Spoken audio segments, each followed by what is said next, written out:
نحمد و نصلی علی رسول الکریم اما بعد فاعوذ باللہ من الشیطان الرجیم بسم اللہ الرحمن الرحیم وزادہ بسطۃ فی العلم والجسم صدق اللہ مولانا العظیم۔ محترم المقام ڈاکٹر نعیم مشتاق صاحب، محترم طاہر شکیل صاحب، محترم یاسر خان صاحب، یہاں پہ جملہ مینجمنٹ کے موجود سٹاف، سینئر طلبہ اور آغوش عارفن کیئر ہوم کے میرے عزیز بچوں، السلام علیکم۔ مجھے مرکز پہ جو پہلی رسپانسبلٹی ملی تھی ان سینئرز بچوں کو، اور ایون ان چھوٹے بچوں میں بھی کچھ بچے جو اس دور کے ہیں 2012 یا 13 کہ جو ان کے ایڈمیشنز ہوئے تھے، تو وہ جانتے ہیں، ان کو پتہ ہے پہلی رسپانسبلٹی جو اللہ نے مجھے دی تھی وہ آپ لوگوں کی خدمت دی تھی، اور اسی کے صلے میں اللہ نے شاید میری یہ خدمت قبول کی تھی اور وہ ایکسٹینڈ ہوئی، اور میں منہاج القرآن میں آج تک وہ اپنی خدمت دے رہا ہوں۔ اور میں یہ سمجھتا ہوں کہ ہر کوئی کہتا ہے یہ ایک اعزاز کی بات ہے، میں یہ سمجھتا ہوں کہ اعزاز کا لفظ بہت چھوٹا ہے منہاج القرآن میں کام کرنے کے لیے۔ میں اس کو نجات کا ایک وسیلہ سمجھتا ہوں کہ اگر اللہ مجھے آخرت میں نجات دے گا اور جہنم کی آگ سے بچائے گا تو منہاج القرآن اور آپ لوگوں کی خدمت ہے، یہی اللہ کرے کہ میرا وسیلہ بنے اور اسی وسیلے کے تحت اللہ مجھے نجات دے جہنم کی آگ سے۔ محترم ڈاکٹر نعیم مشتاق صاحب وہ انتہا کر دیتے ہیں عزت دینے میں یا محبت کرنے میں، اور انہوں نے ایک لفظ استعمال کیا کہ یہ ہمارے باس ہیں، اور اس طرح کی انہوں نے ایک بات کی، یہ انہوں نے محبت میں بات کہی ہے، ایسا کچھ ہے نہیں۔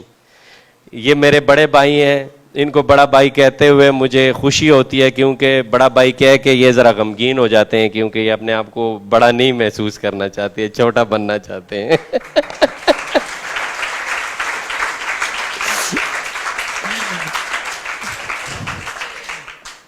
اور ڈاکٹر صاحب نے جو 3 سوالات اٹھائے، میں وقت کی کمی کی وجہ سے ان سوالات کو دہراؤں گا نہیں، لیکن ڈاکٹر صاحب کی توجہ کے لیے کہ شاید ڈاکٹر صاحب نے جو سوالات اٹھائے، چونکہ وہ بھی لیڈرشپ کے ایکسپرٹ ہیں، تو میں سمجھتا ہوں کہ سب سے پہلے تو ڈاکٹر صاحب نے میرا امتحان لینے کے لیے، ڈاکٹر صاحب آپ کی توجہ چاہیے، آپ کی توجہ چاہیے۔ میں نے کہا شاید آپ نے میرا لیڈرشپ کا امتحان لینے کے لیے جو 3 سوالات پہلے سے بچوں کو دیے ہوئے ہیں وہ، لیکن الحمدللہ کہ وہ تینوں سوالات میں قرآن پاک سے ثابت کروں گا، تو اس سے آپ کو کلیئر ہو جائے گا کہ ہم خوش آمدید کہتے ہیں محترم راشد کلیامی صاحب کو، ایم ڈی منہاج ایجوکیشن سوسائٹی۔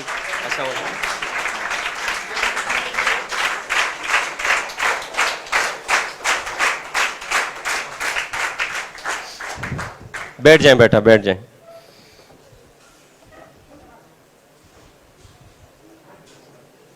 تو اس سے الحمدللہ یہ بات ثابت ہو جائے گی کہ آلریڈی میں نے ان تمام جو آپ نے سوالات اٹھائے ہیں ان کو پہلے سے ایڈریس کیا ہوا ہے۔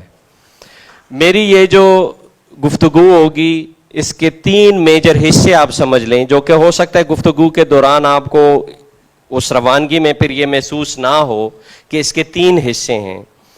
3 حصے میں اس لیے اس کو وہ کہوں گا کہ ایک حصہ اس کا قرآنک ریفرنسز، دوسرا حضور نبی کریم صلی اللہ علیہ وسلم کی سیرت طیبہ، اور تیسرا چونکہ ہم دور حاضر کے ایک ایسی تحریک کے ساتھ وابستہ ہیں کہ الحمدللہ شاید ہی میری انفارمیشن کے مطابق، ہو سکتا ہے کہ میری اسٹڈی محدود ہو، پورے عالم اسلام بلکہ پوری دنیا میں ایسی کوئی تحریک میرے پاس اس کی انفارمیشن نہیں ہے جس کو اللہ نے ایسی لیڈرشپ دی ہو۔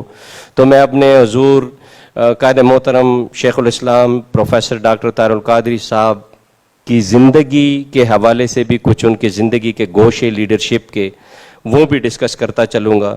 تو آپ کے پاس 3 ایسی چیزیں میں نے ڈسکس کرنی ہے کہ جس سے آپ کو کلیئر ہوگا کہ لیڈرشپ ہے کیا.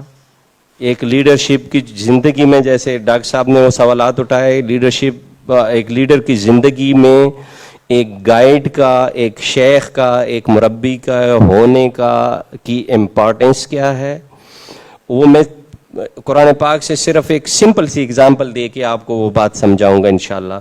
اور تیسرا جو انہوں نے ذکر کیا کہ اس میں کن کن مراحل سے بندے کو گزر کر وہ لیڈرشپ کے جو اینڈ آبجیکٹو ہوتا ہے اس تک پہنچنا ہوتا ہے.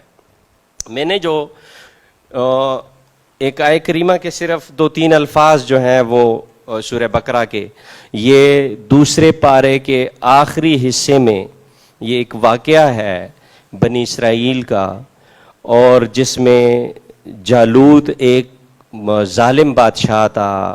وہ اللہ نے اس کو بادشاہت دی ہوئی تھی لیکن بہت ظلم کرتا تھا. بنی اسرائیل کا ایک قبیلہ تھا اور اس ایریا میں اس کا ذکر ہے. تو اس سے میں نے آیہ کریمہ جو ہے وہ بیان کی. اس میں اللہ تعالیٰ نے جب ان کو حکم دیا، ان کے نبی کو، انہوں نے خود اپنے نبی کو ایک درخواست پیش کی کہ ہم پہ کسی کو لیڈر، کسی کو امام، پیشوا، لیڈر یا بادشاہ، کوئی بھی نام اس کو دے دیں، ہمیں پہ وہ مقرر فرمائیں تو اس کی میت میں یا اس کی لیڈرشپ کے نیچے ہم اس جالوت بادشاہ کے خلاف جہاد کر کے اس کو شکست دے دیں گے اور اس سے ہمیں نجات مل جائے گی. تو وہاں پہ اللہ تعالیٰ کی طرف سے وحی آتی ہے کہ اللہ تعالیٰ نے فرمایا کہ میں وقال لهم نبیہم ان اللہ قد بعث لکم طالوت ملکا، کہ اللہ تعالیٰ نے جب ان کو وحی بھیجی ان کے نبی کے ذریعے کہ میں طالوت کو بادشاہ مقرر کرتا ہوں، آپ لوگوں کا لیڈر مقرر کرتا ہوں، کس اس میں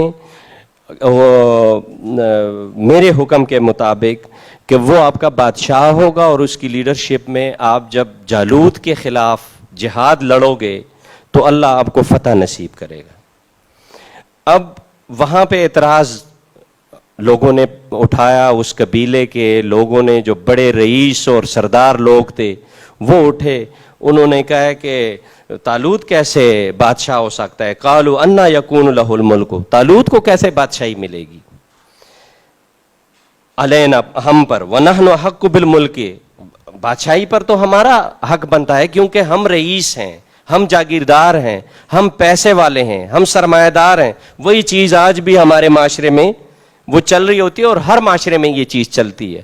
انہوں نے ایک اعتراض، یہ آبجیکشن ریز کی. وہاں سے پوری زندگی قیامت تک کی آنے والی تمام نسلوں کے لیے اللہ تعالیٰ نے اس چیز کو کوڈ کیا اپنے آخری کلام میں، اور ایک کرائٹیریا دیا کہ جب لیڈر کا چناؤ ہو تو لیڈر کا چناؤ کیسے کیا جائے، اس کا ایک ضابطہ اللہ تعالیٰ نے ایک پیمانہ دے دیا. اور اللہ تعالیٰ نے فرمایا کہ ان اللہ اصطفاہ، پہلی چیز جو اللہ تعالیٰ نے وہ بتائی، اس میں آپ کے اس ایک سوال کا جواب یہاں پہ، ایک سوال کا جواب یہاں پہ آ رہا ہے کہ ان اللہ اصطفاہ، اللہ تعالیٰ نے فرمایا میں نے اس کو چنا ہے. اب لیڈر کا چناؤ جو ہے، جو یہ سوال پیدا ہوتا ہے کہ لیڈر بائی بورن ہوتا ہے یا پیدائشی ہوتا ہے یا لیڈر بنایا جاتا ہے. اب یہ سوال جو ہے یہ تقریباً لیڈرشپ کی کوئی بھی کتاب اٹھا لیں تو اس میں یہ سوال ایڈریس ہوا ہے. اور ڈفرینٹ لیڈرشپ کی جو تھیریز ہیں، trade theory, contingency theory, path goal theory, charismatic theory, transformational leadership, اس طرح کی مختلف آپ کے پاس جتنی بھی لیڈرشپ کی کوئی بھی تھیری اٹھا لیں تو اس نے ایک اسپیسیفک اس پہ اپنے نظریہ جو ہے اس بندے نے بیس کیا ہوا ہے. میں اس کی ڈیٹیل میں اس لیے نہیں جاؤں گا کہ میرے پاس وقت بہت کم ہے، اور میں چاہتا ہوں کہ آپ کو صرف یہ بات سمجھا دوں کہ لیڈرشپ ہے کیا، اور لیڈر بننے کے لیے آپ کو کن کن مراحل سے گزرنا ہے، اور اس کے ریفرنسز ہم قرآن سے اور حضور نبی کریم صلی اللہ علیہ وسلم کی زندگی سے جو حیات طیبہ ہے اس سے ہم اس کی مثالیں اور اس کا سبق، اس کے لیسن وہ وہاں سے لیں، کیونکہ ہمارے لیے سب سے پہلا جو منبع اور ذریعہ ہے وہ ہے قرآن پاک، اور دوسرا حضور نبی کریم صلی اللہ علیہ وسلم کی احادیث پاک اور سیرت طیبہ. تو اس سے ہمیں کلیئر ہوگا کہ اصل میں لیڈرشپ ہے کیا. تو جو یہاں پہ قرآن پاک اللہ تعالیٰ فرما رہے ہیں ان اللہ اصطفیٰ، یہ پہلی چیز اللہ تعالیٰ کا چناؤ. اب جب اللہ تعالیٰ کا کوئی چناؤ کسی چیز کے لیے ہوتا ہے تو یہ کیا ہے؟ یہ پیدائشی بات ہو گئی. سمجھ آ رہی ہے؟ یعنی لیڈر کا چناؤ، میں یہ نہیں کہتا کہ یہ صرف پیدائشی ہے، اس سے آپ یہ مطلب نہ لیں کہ لیڈر بائی بورن نہیں ہے صرف کہ وہ پیدائشی لیڈر ہے تو تب لیڈر ہوگا. لیکن اللہ نے اس میں وہ قائدانہ صلاحیتیں ڈالی ہوئی ہوتی ہیں، ان قائدانہ صلاحیتوں کی بنیاد پہ اللہ نے اس کو آگے لیڈر بنانا ہے، تو اللہ نے پہلے سے اس میں وہ چیزیں ڈالی ہوئی ہوتی ہیں.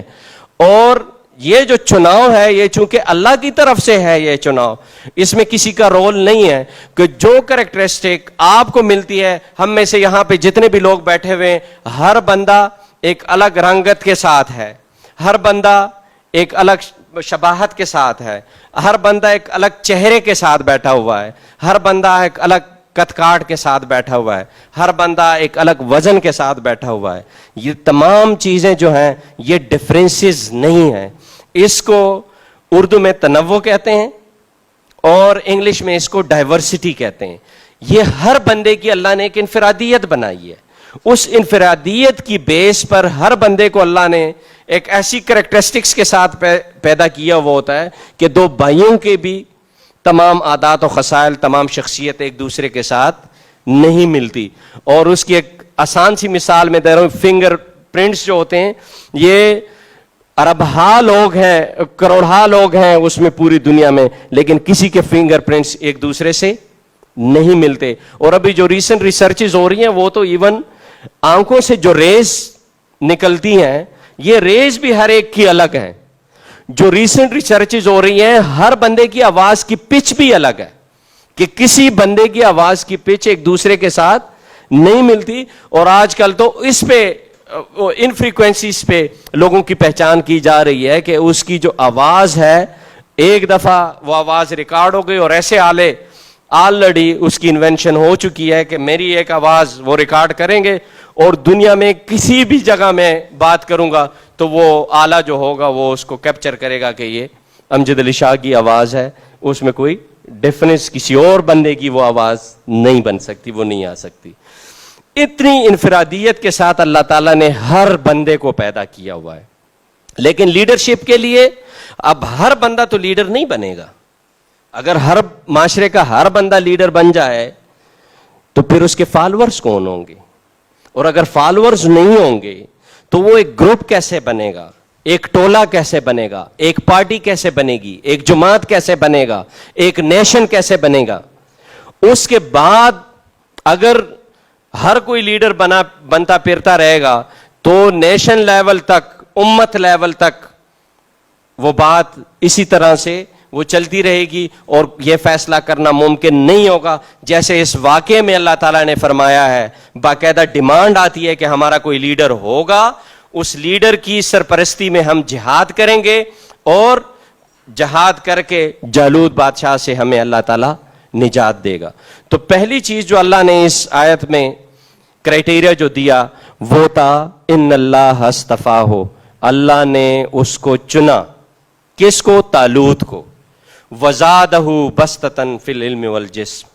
اب اصل کرائٹیریا جو میٹیریلسٹک کرائٹیریا ہے وہ یہ ہے کہ میں نے کہا اس وقت کہ میں نے کہا یہ میں نہیں کہتا کہ وہ بائی بورن پیدا ہوا ہے تو بس صرف بائی بورن ہی لیڈر ہوں گے. یہاں پہ دونوں چیزیں قرآن پاک نے بیان کی ہے جو کہ لیٹسٹ ٹرانسفارمیشن لیڈرشپ پہ جنہوں نے ڈسکشن کی ہے ان کے تحت بھی یہ بات ایکسپٹ ہو رہی ہے. کرزمیٹک لیڈرشپ جو سب سے اسٹرانگ بائی بورن یا گاڈ گفٹڈ اس کی کریکٹرسٹکس کی بات کرتا ہے، خصوصیات کی بات کرتا ہے لیڈر کی، اس میں بھی یہ بات ڈسکس ہوئی ہے. ان تمام لوگوں نے جتنے بھی ریسرچر لیڈرشپ کے گزرے ہیں انہوں نے اس بات پہ اتفاق کیا ہے کہ یہ بائی بورن کوالٹیز بھی ہیں لیکن ساتھ میں بندہ اس کو مزید پالش بھی کرتا ہے. تو وہ مزید پالش کرنے کے لیے کیا ہے؟ وزادہ بسطتاً فی العلم والجسم، کہ جب لیڈر کا چناؤ ہوگا یا جو بندہ جس کو لیڈر کہا جائے گا اس میں یہ دو مادی خصوصیات ضروری ہیں کہ ہونی چاہیے.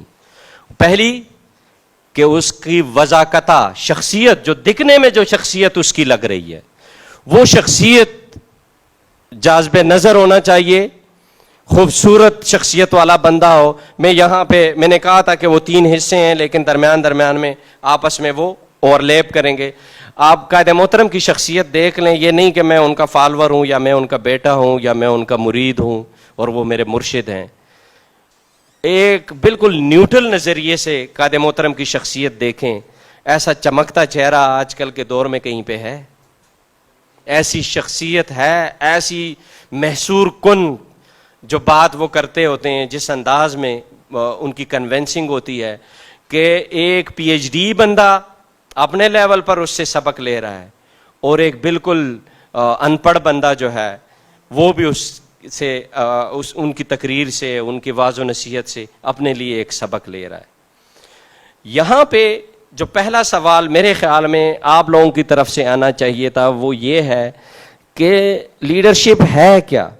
تو لیڈرشپ کی ڈفرینٹ ڈیفینیشن ڈفرینٹ آتھرز نے دی ہیں، میں ان پہ نہیں جاؤں گا، میں ایک مفہوم سمجھاؤں گا کیونکہ آپ کے ایج کے لیول پہ میں بات کرنا چاہتا ہوں. وہ یہ کہ ایک بندہ اپنی ذاتی کردار، اپنی ذاتی خصوصیات کی بنیاد پر جب کسی دوسرے بندے پر اثر انداز ہوتا ہے اور اتنا اثر انداز ہوتا ہے کہ وہ اس کی پیروی کرنا شروع کر دے، اس کو فالو کرنا شروع کر دے، تو یہ بندہ لیڈر ہے، یہ لیڈرشپ ہے. سمجھ آ گئی بات کی کہ ایک بندہ اپنی ذاتی خصوصیات کی بنیاد پر، ذاتی خصوصیات جو قرآن پاک کی اس آیت میں بیان ہوئی ہے، زادہ بسطتاً فی العلم والجسم. پہلی چیز کیا ہے؟ علم. علم کی بنیاد پر اس کے پاس اتنا علم ہے، اس کی کنونسنگ پاور اتنی زیادہ ہے، وہ اتنے لاجک کے ساتھ بات کرتا ہے، منطق کے ساتھ بات کرتا ہے کہ کسی اور بندے کو انکار کرنے کی جرت بھی نہیں ہوتی، وہ بات اس کو ایکسپٹ ہی کرنا پڑتی ہے. اس علم کی بنیاد پر دوسرا بندہ اس سے انسپائر ہو کر اس کو فالو کرنا شروع کر دیتا ہے. جیسے قائد محترم کے جو لاکھوں فالو کرنے والے ہیں پوری دنیا میں، یہ کس بیس پر؟ یہ علم کی بنیاد پر. اور دوسری جو اس کی جسامت، جو اس کی خوبصورتی، وزادہ بسطتاً فی العلم، علم کا لفظ پہلے ہے، والجسم، اور اس کی جو وضاقتہ ہے وہ.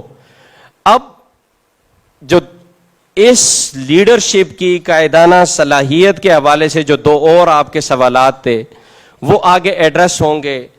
میں صرف ایک واقعہ، ایک نبی کا واقعہ اٹھاؤں گا اور ایک نبی کے سوانح عمری پہ تھوڑا سا اختصار کے ساتھ ہم جائیں گے، اور وہ ہے حضرت موسیٰ علیہ السلام کی زندگی. حضرت موسیٰ علیہ السلام کی زندگی، آپ کی طرف سے یہ سوال بھی ہونا چاہیے کہ حضرت موسیٰ علیہ السلام کی ہی زندگی کیوں؟ قرآن پاک میں حضرت آدم علیہ السلام کا ذکر ہے، اور سب سے پہلا ذکر جو قرآن پاک میں ہوا ہے وہ حضرت آدم علیہ السلام کا ہے، انبیاء کرام میں سے. حضرت ابراہیم علیہ السلام کا ذکر بھی ہے، حضرت عیسیٰ علیہ السلام کا ذکر بھی ہے، حضرت نوح علیہ السلام کا ذکر بھی ہے، یونس علیہ السلام کا، یوسف علیہ السلام کا، یعقوب علیہ السلام کا، حضرت زکریا علیہ السلام کا. یعنی بہت تفصیل کے ساتھ جن انبیاء کرام کا ذکر ہے وہ قرآن پاک میں، یہ چند جو میں نے نام لیے، اس کے علاوہ کافی. موسیٰ علیہ السلام کیوں؟ اس کی 2 وجوہات ہیں. ایک، موسیٰ علیہ السلام کی زندگی قرآن پاک میں بہت زیادہ تفصیل کے ساتھ بیان ہوئی ہے، ان کی پیدائش سے لے کر اینڈ تک کی ان کی جتنی زندگی ہے بہت تفصیل کے ساتھ. دوسری وجہ اس کی کہ انہوں نے اپنے وقت کے فرعون کو، اپنے وقت کے سب سے بڑے جابر کو انہوں نے چیلنج کیا تھا، اور ان کے خلاف اللہ نے ان کو فتح بخشی تھی، اور بنی اسرائیل کو جو سینکڑوں ہزاروں سالوں سے ان کو غلام بنایا ہوا تھا اس سے ان کو نجات دلائی تھی. یہ اس وجہ سے میں نے حضرت موسیٰ علیہ السلام کی زندگی کو اٹھایا اور آپ کے ساتھ ان کی جو لیڈرشپ یا لیڈر بننے کے لیے جن مراحل سے گزرنا پڑتا ہے، اور لیڈر کی زندگی میں کسی مربی کا، کسی شیخ کا، کسی گائیڈ کا، کسی مینٹور کا کیا وہ ہے رول ہوتا ہے، ان دونوں کا ذکر یہاں پہ حضرت موسیٰ علیہ السلام کی سمان عمری میں وہ آ جائے گا. کافی جگہوں پہ حضرت موسیٰ علیہ السلام کا، ایون سورہ بقرہ میں بھی حضرت موسیٰ علیہ السلام کا ذکر ہے، لیکن سورہ طٰہٰ میں 16واں پارہ سورہ طٰہٰ میں اللہ تعالیٰ نے جب حضرت موسیٰ علیہ السلام کو کہ طور پہ جب نبوت بخشی، تو وہاں پہ حضرت موسیٰ علیہ السلام سے پوچھا جا رہا ہے کہ ابھی جب نبوت بخشی جا رہی ہے اس وقت کا وہ ہے، کیونکہ ساتھ میں معجزے دینے ہیں اللہ تعالیٰ نے. تو جب وہ معجزے دیے جا رہے ہیں اس وقت اللہ تعالیٰ حضرت موسیٰ علیہ السلام سے سوال کرتے ہیں وَمَا تِلْكَ بِيَمِينِكَ يَا موسیٰ. ہم راجہ زاہد صاحب کو خوش آمدید کہتے ہیں، وہ ہمارے آج کی محفل کے صدر بھی ہیں.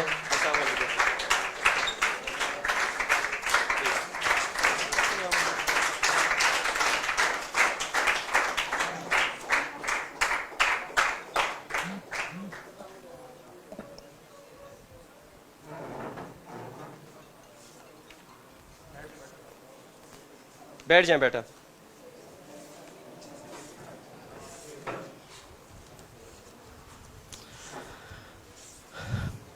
تو اللہ تعالیٰ ان سے سوال کرتے ہیں حضرت موسیٰ علیہ السلام سے وَمَا تِلْكَ بِيَمِينِكَ يَا موسیٰ، اے موسیٰ آپ کے ہاتھ میں کیا ہے؟ قَالَ وَهِيَ عَصَايَ. حضرت موسیٰ علیہ السلام فرماتے ہیں یہ عصا ہے، لیکن یہاں پہ بات ختم نہیں کی. اتوکل علیہا واہش بہا علی غنمی ولی فیہا مآرب اخری. یہ میرے خیال میں جو اللہ نے سوال کیا تھا، ڈاکٹر صاحب آپ کی بھی توجہ، کیونکہ آپ ماشاءاللہ سے عربی کے اور اسلامک اسٹڈیز کے لیڈرشپ کے یہ آپ کا شعبہ ہے، ہم ویسے ہی اس میں آج جک مارنے آ گئے ہیں. تو اس میں اللہ تعالیٰ نے جو سوال کیا وَمَا تِلْكَ بِيَمِينِكَ يَا موسیٰ، موسیٰ آپ کے ہاتھ میں کیا ہے، تو اس کا سمپل جواب بنتا تھا وہی عصا ہے، یہ عصا ہے. فردر ڈسکرپشن کیوں دی جا رہی؟ اس کے بہت سے وہ ہیں، لیکن میں لیڈرشپ کے حوالے سے اس کی ایک تشریح آج دوں گا. اتوکل علیہا، میں اس پہ تکیہ کرتا ہوں. لاٹھی ہوتی ہے نا بندے کی، عصا یا لاٹھی، اس پہ بندہ تھوڑا سا تکیہ بھی کرتا ہے، سہارا بھی لیتا ہے. وَأَهُشُّ بِهَا عَلَىٰ غَنَمِي، اور اس کے ذریعے میں پتے جاڑتا ہوں اپنے بیڑ بکریوں کے لیے. وَلِيَ فِيهَا مَآرِبُ أُخْرَىٰ، اور اس میں میرے لیے اور بھی بہت سے فائدے ہیں. یہ جب آپ سے کوئی بڑا سوال کرے، آپ کا لیڈر سوال کرے اور آپ نے جواب دینا ہو، تو ان کو عزت دینے کے لیے، ڈیو ریسپیکٹ دینے کے لیے آپ تھوڑی سی مزید تشریح بھی دیں گے. تو موسیٰ علیہ السلام اگر سمپل یہ کہہ دیتے کہ یہ عصا ہے، تو یہ بڑا عجیب سا ایک ادھورا سا جواب لگتا ہے، اور اس میں نعوذ باللہ من ذالک ایک بے ادبی کا ایک شائبہ وہ آ سکتا ہے. وہ اس میں پوری تفصیل ان کو فرما رہے ہیں کہ یہ اس پہ میں پتے بھی جاڑتا ہوں، تکیہ بھی کرتا ہوں، اور اس میں میرے لیے اور بھی بہت سے فائدے ہیں. پھر اللہ تعالیٰ ان سے فرماتے ہیں کہ یہ پینگ دیں اور اس سے اژدہا بن جاتا ہے. آپ سب کو اس کا پتہ ہے، اس کی تفصیل میں نہیں جاتا. پھر ید بیضا کا اسی ٹائم دوسرا معجزہ ان کو دیا جاتا ہے. یہ دو معجزے دے کر اللہ تعالیٰ فرماتے ہیں کہ آپ فرعون کے پاس جاؤ، اور فرعون کے پاس جا کر اس کو میری وحدانیت کا وہ جو ہے پیغام دے دو، حکم دے دو، تاکہ اگر اذهب الى فرعون انه طغى، کہ فرعون کے پاس جاؤ، بہت بڑا سرکش ہے، اور اس کو میری وحدانیت کا پیغام دو، اور اسے منع کر دو کہ وہ خود کو رب کہنا بند کر دے. تو یہاں پہ حضرت موسیٰ علیہ السلام دعا فرماتے ہیں ایک لیڈر کے لیے جن جن چیزوں کی ضرورت ہے. میں یہ پوائنٹ دے رہا ہوں آپ لوگوں کو، اور میں آخر میں آپ سے بھی پوچھوں گا. اگر آپ نے مجھ سے سوال کرنے ہیں تو مجھے بھی حق یہ ملنا چاہیے کہ میں آپ سے سوال کروں. تو میں پوچھوں گا آپ سے کہ لیڈر بننے کے لیے کون کون سی چیزوں کی ضرورت ہے، وہ میں پوچھوں گا آپ سے. اب موسیٰ علیہ السلام کو اللہ نے چنا، پہلی بات ہو گئی. ان کو خوبصورتی دی, اس کا بھی ذکر سورہ طٰہٰ میں ہے. جاذب نظر بنایا, شخصیت دی, یہ بھی ہو گیا. علم بھی دیا, یہ بھی ہو گیا. اب وہی بھی دی جا رہی ہے, یہ بھی ہو گیا. لیکن اس کے باوجود حضرت موسیٰ علیہ السلام کون سی چیز ڈیمانڈ کر رہے ہیں؟ قال رب اشرح لی صدری. موسیٰ علیہ السلام کمیونیکیشن سکلز کی ڈیولپمنٹ کی دعا فرما رہے ہیں کہ میرے کمیونیکیشن سکل ڈیولپ فرمائیں میرے رب, میرے کمیونیکیشن سکلز ڈیولپ فرمائیں. کمیونیکیشن سکل ڈیولپمنٹ کی کیا بات مطلب؟ کہ میں جو بات کروں اگلے بندے کو اس کی سمجھ آ جائے. یہ کمیونیکیشن سکل کی ڈیولپمنٹ ہے, آپ کی سمجھانے کے لیے میں کہہ رہا ہوں. تو وہ دعا کیا فرماتے ہیں؟ رب اشرح لی صدری, اے میرے رب میرا سینہ کشادہ کر دے علم کے لیے, آپ کی وحی کے بوجھ کو برداشت کرنے کی اس میں صلاحیت دے دے, کسی چیلنجنگ سچویشن کو فیس کرنے کے لیے مجھے حوصلہ دے دے. یہ تمام اس کے مفاہیم ہو سکتے ہیں. وَيَسِّرْ لِي أَمْرِي, اور جس کام کے لیے آپ نے مجھے چنا فرعون کو چیلنج کرنے کے لیے, میرا یہ کام آسان کر دے. یہ مشکل کام ہے, میرا یہ کام آسان کر دے. جب کسی مشکل کام کا ٹارگٹ ہم لیتے ہیں اور اس کی تیاری کرتے ہیں تو وہ سو کر تیاری ہو جاتی ہے. سوال کر رہا ہوں میں, پریپیئر کرنا پڑتا ہے نا. آپ کا ایگزام آ رہا ہو تو آپ سارا سال سوتے رہے, پاس ہو جائیں گے؟ پڑھنا پڑتا ہے نا. تو وہ یسر لی امری میں وہ ساری تیاریاں آ گئیں, لیکن وہ تیاریاں میرے لیے آسان کر دیں. اب آپ کے لیول پہ بات کروں گا پڑھنا, تو پڑھنا کوئی آسان کام تو نہیں ہے. آپ 5 منٹ بیٹھتے ہو, کوئی کہتا ہے میرے سر میں درد ہونے لگی ہے, کوئی کہتا ہے مجھے نیند آنے لگی ہے, کوئی کہتا ہے مجھے تو پڑھا نہیں جا رہا, کوئی کہتا ہے مجھے سمجھ نہیں آ رہی پڑھائی کی. ایسا ہوتا ہے کہ نہیں ہوتا؟ کیونکہ مشکل کام ہے. تو اس وقت آپ اپنے اللہ سے یہ دعا کر لیا کریں کہ یا رب میرے لیے یہ مشکل آسان کر دے اور میرا سینہ کشادہ کر دے, میرا سینہ کھول دے, میرا دماغ کھول دے, تاکہ میرا پڑھائی میں دل لگے, اور جس لیڈر بننے کا جو میرا خواب ہے, جو میرے والدین کا خواب تھا, میرے والد کا خواب تھا, میری ماں کا خواب ہے, وہ شرمندہ تعبیر کرنے کے لیے مجھے حوصلہ دے دے.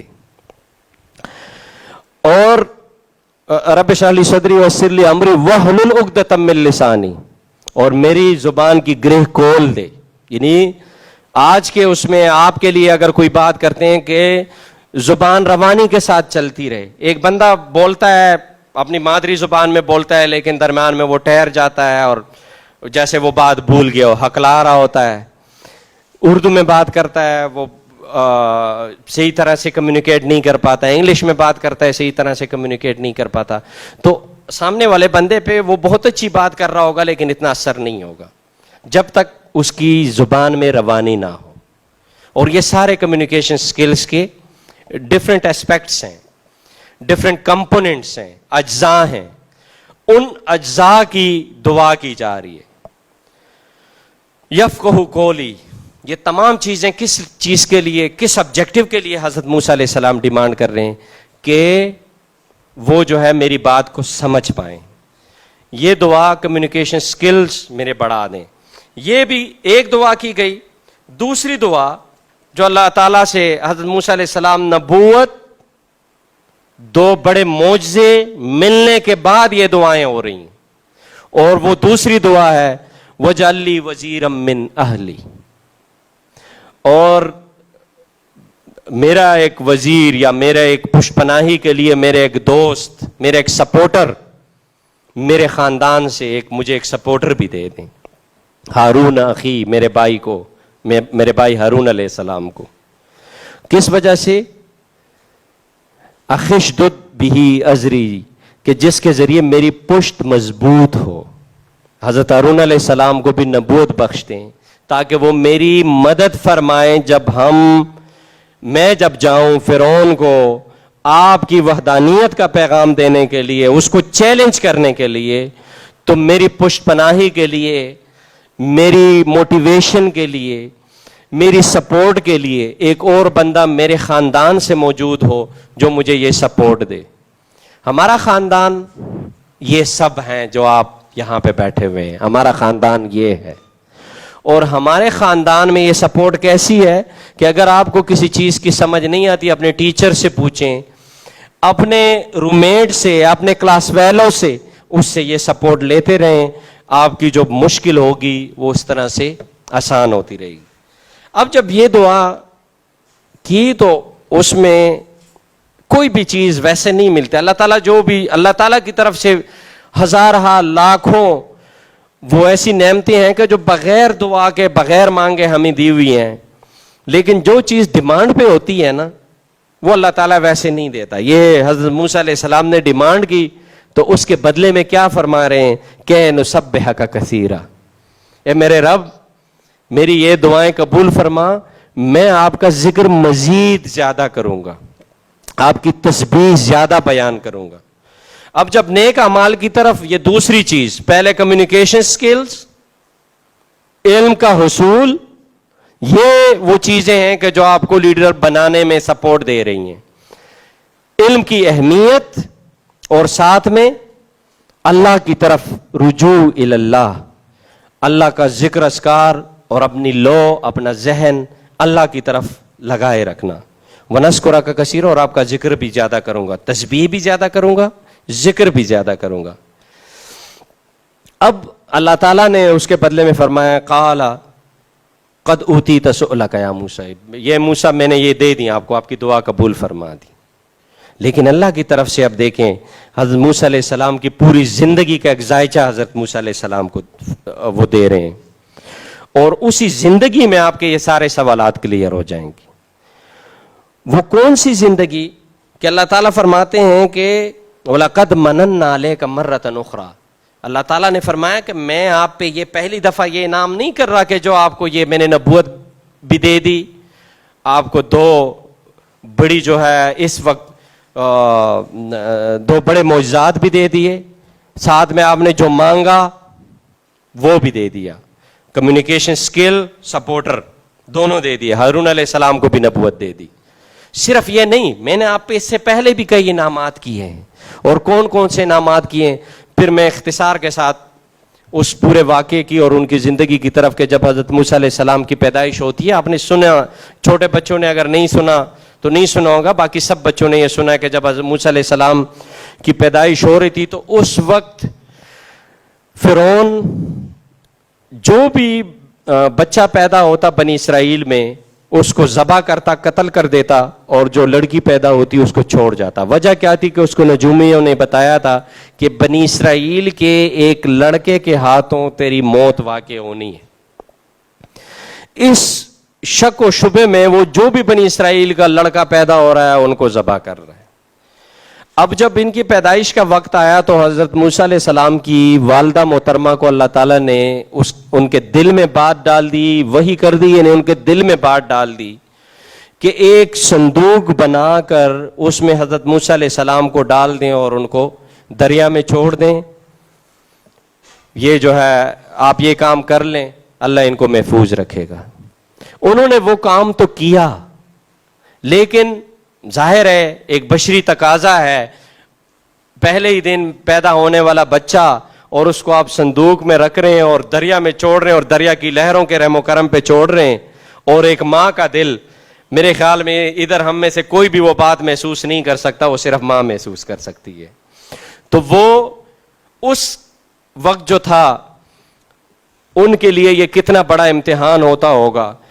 میں اکثر اس پوائنٹ پہ آ کر میں ایک سوال کرتا ہوں کہ اب جب موسیٰ علیہ السلام کو صندوق میں ڈالا اور دریا میں بہا دیا, وہ دریا جو تھا فرعون کے محل سے گزرتا تھا, اور فرعون کے محل میں وہ صندوق داخل ہو گیا, اور انہوں نے اس صندوق کو پکڑ لیا, اس میں سے بچہ ان کو ملا, چاند جیسا خوبصورت بچہ. اور اس وقت پھر فرعون نے اس کو قتل کرنا چاہا, لیکن ان کی بیوی نے ان کو وہ جو تدبیر سوجی وہ آگ رکھ دی اور پول رکھ دیا. تفصیل میں ذرا اختصار کے ساتھ دوں گا. اور اس طرح سے اللہ تعالیٰ نے حضرت موسیٰ علیہ السلام کو فرعون کے گھر میں پلا بڑا کیا. اب جو پہلا سوال ہے یہاں پہ جو میں پوچھتا ہوں اپنے بچوں سے, اپنے اسٹوڈنٹ سے, وہ یہ ہے کہ ایک دشمن کے گھر میں ایک بچے کو جب اس دشمن کو پتہ بھی ہو کہ یہ میرا دشمن ہے یہ بچہ, وہ اس کے دشمن میں بڑا کرنا وہ آسان کام ہے, یا اگر وہ بچہ اپنے گھر میں کہیں چھپ کے کہ اس دشمن کو پتہ ہی نہیں ہے, فرعون کو پتہ ہی نہیں ہے, اور کسی گھر میں وہ چھپ کے پلا بڑا ہو رہا ہے, یہ آسان کام ہے؟ پہلی کنڈیشن, فرعون کے گھر میں پلا بڑا ہو رہا ہے, یہ آسان کام ہے دشمن کے سامنے, یا اپنے گھر میں چھپ کے پلا بڑا ہو رہا ہے, یہ آسان کام ہے؟ اپنے گھر میں آسان کام ہے. پھر فرعون کے گھر میں کیوں پلا بڑا کیا جا رہا ہے؟ اس لیے کہ کل کو حضرت موسیٰ علیہ السلام نے آ کے فرعون کو چیلنج کرنا ہے. فرعون کے چیلنج کرنے کے لیے فرعون کا پورا سیٹ اپ, اس کا 24 آورس کا زندگی کا شیڈیول, اس کا رہن سہن, اٹھنا بیٹھنا, اوڑھنا بچھونا, اس کا ایکسپوجر کرانا ہے حضرت موسیٰ علیہ السلام کو.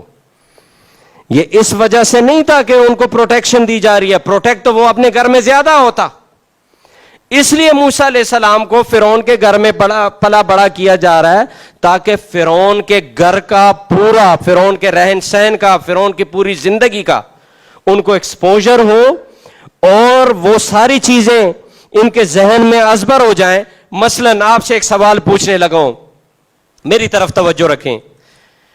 آپ جب پہلے دن آئے تھے یہاں پہ آغوش میں, آپ سے پوچھ رہا ہوں, آپ جب پہلے دن, آپ کے پیچھے جب پہلے دن آغوش آئے تھے, اس وقت آپ زیادہ خوش ہوتے تھے یا کانفیڈنٹ ہوتے تھے؟ کانفیڈنس کا مطلب آتا ہے یعنی غمگین ہونا یا خوش ہونا. جو اس انوائرمنٹ میں, اس انوائرمنٹ میں جب پہلے دن آئے, اس دن یہ انوائرمنٹ زیادہ اچھا لگتا تھا یا آج اچھا لگ رہا ہے؟ آج زیادہ اچھا لگتا ہے. اس وقت زیادہ مانوس تھے یا آج زیادہ مانوس ہیں؟ آج اس طرح سے کھل کے بات کر سکتے ہیں اپنے بڑوں کے ساتھ, ٹیچرز کے ساتھ, یا اس وقت کر سکتے تھے؟ آج زیادہ کر سکتے ہیں. اب جب موسیٰ علیہ السلام کو اللہ نے یہ ایکسپوجر دیا, اب جب یہ ایکسپوجر دے کر اس انوائرمنٹ سے ان کو مانوس کرنا تھا, اس طرح سے کیوں مانوس کرنا تھا؟ کیونکہ کل اس کی ضرورت تھی, اس لیے ان کے گھر میں پلا بڑا کیا اس کو. آگے بات چلتی ہے, پھر حضرت موسیٰ علیہ السلام کے ہاتھوں ایک فرعونی قتل ہوتا ہے. فرعونی کیوں قتل ہوتا ہے کہ اس میں نا یہ ان کو صرف ایک مکہ مارا تھا, اور ایک مکے سے ان کی قضا ہو گئی. اب جب ایک مکے سے ان کی قضا ہو گئی, تو یہ کیوں وہ مکہ دلوایا جا رہا ہے؟ حضرت موسیٰ علیہ السلام کو ان کا پوٹینشل, ان کا زور بازو سمجھایا جا رہا ہے. اور یہ زور بازو کیوں سمجھایا جا رہا ہے؟ کہ کل یہ کام آنا ہے. کیونکہ جب یہ یہاں سے چل پڑے, اور یہ ایک وسیلہ بنانا تھا مدین سے نکالنے کے لیے, مدین سے نکال کر ان کو اس چکی سے نکالنا تھا کہ جو حالات کی, واقعات کی, سختیوں کی, تکلیفوں کی, مشکلات کی جو چکی ہے, اس سے نکال کر ان کو تیار کرنا تھا. لیڈر تب بنتا ہے جب وہ حالات, واقعات, مشکلات, تکالیف کی چکی سے نکلتا ہے. ہم اردو میں کہتے ہیں کہ سونا آگ میں پک کے کندن بنتا ہے. تو یہ ایسے نہیں ہوتا, وہ ان حالات سے گزرے گا. ان کو سفر کروایا مدین تک کا. مدین پہنچ کر مجھے ایک پرچی ملی ہے کہ آپ کے پاس ٹائم بہت کم رہ گیا ہے, 5 منٹ رہ گئے ہیں, تو اپنے بات کو سمیٹ لیں. اس لیے میں پھر ہر سٹیپ کی تفصیل میں ابھی نہیں جا رہا. مدین پہنچ گئے. مدین میں اگر ان کو زور بازو کا پتہ نہ ہوتا تو مدین میں وہ ڈول جو 40 بندے مل کر نکال رہے ہیں کنویں سے, وہ حضرت موسیٰ علیہ السلام اس کے لیے کوشش بھی نہ کرتے. اب ان کی ضرورت ہے. وہ ڈول کیوں نکلوایا جا رہا ہے؟ وہ ڈول وسیلہ بنے گا ان کے 10 سال مدین میں ٹریننگ لینے کے لیے. ٹریننگ کن سے لے رہے ہیں؟ حضرت شعیب علیہ السلام تک پہنچا دیے. ایک کرزمیٹک لیڈر حضرت موسیٰ علیہ السلام, دوسرے کرزمیٹک لیڈر حضرت شعیب علیہ السلام سے 10 سال کی ٹریننگ لے رہے ہیں. اب یہ وہ مربی کا جو آپ نے سوال کیا تھا، وہ قرآنک ریفرنس سے وہ مربی کا جواب آ گیا کہ 10 سال تک نبی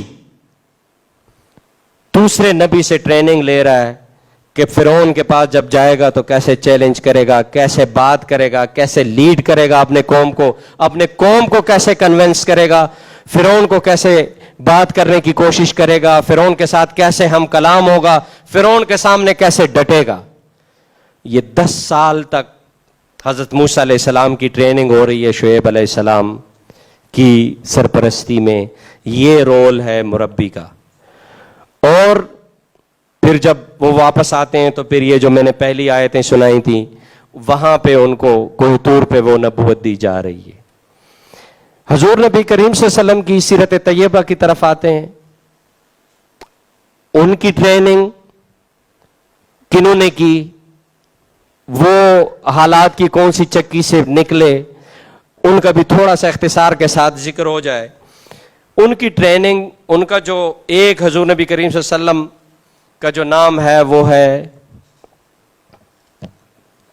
امی، یعنی کسی سے پڑھے ہوئے نہیں. تو کن سے پڑھے ہوئے ہیں؟ اللہ سے ڈائریکٹ پڑھے ہوئے ہیں.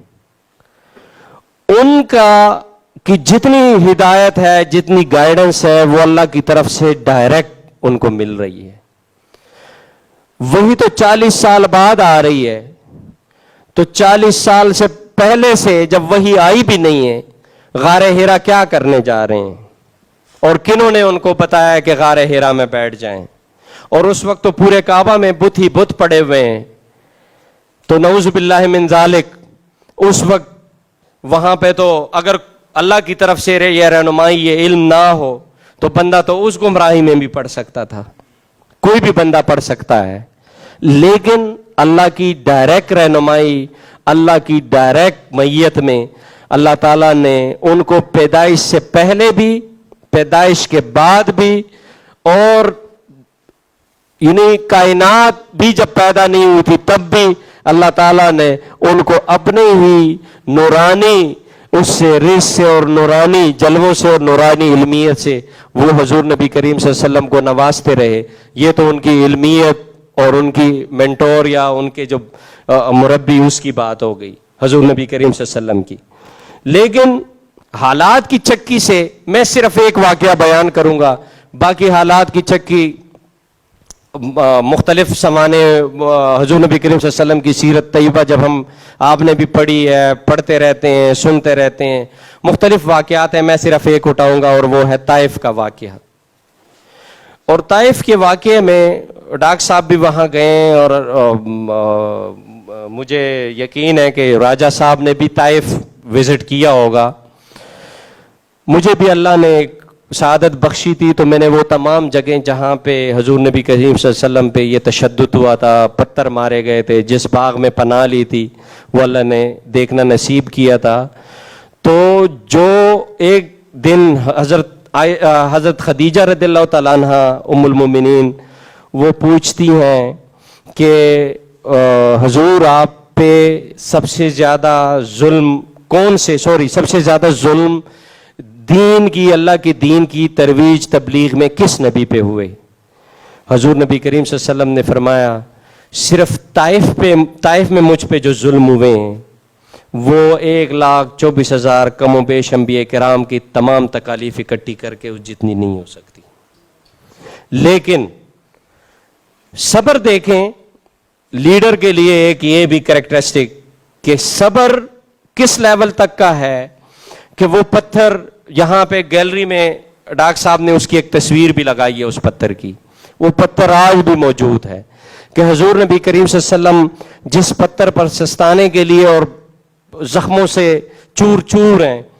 اور حضرت خدیجہ رضی اللہ تعالیٰ عنہ فرماتی ہیں کہ جب حضور نبی کریم صلی اللہ علیہ وسلم واپس گھر پہنچے تو جب میں نے ان کے نالین پاک وہ ہٹانے چاہے پاؤں مبارک سے تو پاؤں مبارک کی جو جلد تھی وہ اس کے ساتھ ادھڑ کے ساتھ آ گئی. اتنا خون بہا تھا اور اتنا وہ خون جم گیا تھا اس نالین پاک میں کہ وہ جو جلد مبارک تھی اس کے ساتھ چپک گئی تھی، تو جب وہ نالین ہٹا رہے تھے اس سے تو اس کے ساتھ وہ جلد بھی ساری ادڑ گئی۔ اس کے باوجود حضور نبی کریم صلی اللہ علیہ وسلم کے پاس حضرت جبرائیل علیہ السلام آتے ہیں اور فرماتے ہیں کہ اگر آپ حکم دے دیں تو اللہ کی طرف سے مجھے یہ حکم ہوا ہے کہ جا کے ان کو اس وادی میں مسل دوں، ان تمام کفار کو۔ حضور نبی کریم صلی اللہ علیہ وسلم کا جواب آتا ہے کہ نہیں، ایسا نہیں ہونا چاہیے، انہم قوم لا یعلمون، یہ ایسی قوم ہے کہ جن کے پاس ابھی علم ہے اور علم نہیں ہے، اور اللہ ان کو ہدایت دے گا، ان کی آنے والی نسلیں جو ہیں اسی دین کو پوری دنیا میں پھیلائیں گی۔ اس وقت حضور نے صبر فرمایا، اور وہ دیکھیں کہ اسی میں سے، انہی قوموں میں سے وہ لوگ اٹھے، صحابی بنے، ایمان لے آئے، اور پوری دنیا میں اس کا اسلام کا جھنڈا جو ہے وہ پہنچا دیا اور اسلام کا کلمہ پہنچا دیا۔ اب میں تھوڑا سا سمرائز کرتا ہوں کہ ایک لیڈر کے لیے سب سے پہلی چیز علم، پڑھنا۔ آپ کو اللہ نے جو شخصیت دی ہے اس کو نکھارنا۔ ماشاءاللہ سے مجھے خوشی ہو رہی ہے، آج سارے بچے بڑے صاف ستھرے پیارے اور اس میں یونیفارم میں وہ بیٹھے ہوئے ہیں۔ یہ ڈیلی آپ کا ایسے ہی صاف ستھرا یونیفارم ہونا چاہیے۔ اگر آپ جاتے ہیں اور اپنے یونیفارم کا، اپنے کپڑوں کا خیال رکھتے ہیں، یا آپ اپنے آپ کا خیال رکھ رہے ہیں، اپنی شخصیت کا خیال رکھ رہے ہیں، اسی سے آپ کی شخصیت بننی ہے۔ تھرڈ، اپنے کمیونیکیشن سکلز کو، کمیونیکیشن سکلز کیسے بڑوں سے بات کرنی ہے، کیسے اپنے کلاس فیلوز سے بات کرنی ہے، کیسے اپنے چھوٹوں سے بات کرنی ہے، کیسے کسی مہمان سے مخاطب ہونا ہے، کیسے کسی اپنے دوست سے مخاطب ہونا ہے، کیسے اپنے کسی ٹیچر سے مخاطب ہونا ہے، ان آداب کو آپ سیکھیں۔ ساتھ میں 5 وقت کی نمازیں اور اللہ کی طرف لو، اور جس کا ہم سب پہ، یہاں پہ جتنے بھی لوگ بیٹھے ہوئے ہیں، جن کا ان سب پہ احسان ہے، ہمارے شیخ اور ہمارے مربی حضور قائد محترم، ان کی شخصیت کو اپنے لیے ایک آئینہ بنا لیں اور ان کی شخصیت کو ایسے فالو کریں جیسے ان کا سایہ ان کو فالو کرتا ہے۔ الحمدللہ ہمیں اللہ نے ایک ایسا قائد دیا ہوا ہے کہ ہمیں دنیا میں کہیں دیکھنے کی بھی ضرورت نہیں، سوچنا اور کرنا تو بہت دور کی بات ہے۔ اور یہاں پہ میں یہ ایک آخری واقعہ کوٹ کر کے پھر یہاں سے چلتا بنوں گا، وہ یہ ہے کہ 2002 میں پاکستان عوامی تحریک پشاور کا ڈسٹرکٹ پریزیڈنٹ تھا۔ تو یہ جو پچھلے اس میں حکومت میں کے پی کے کا جو اسپیکر تھا، یہ اسد کیسر،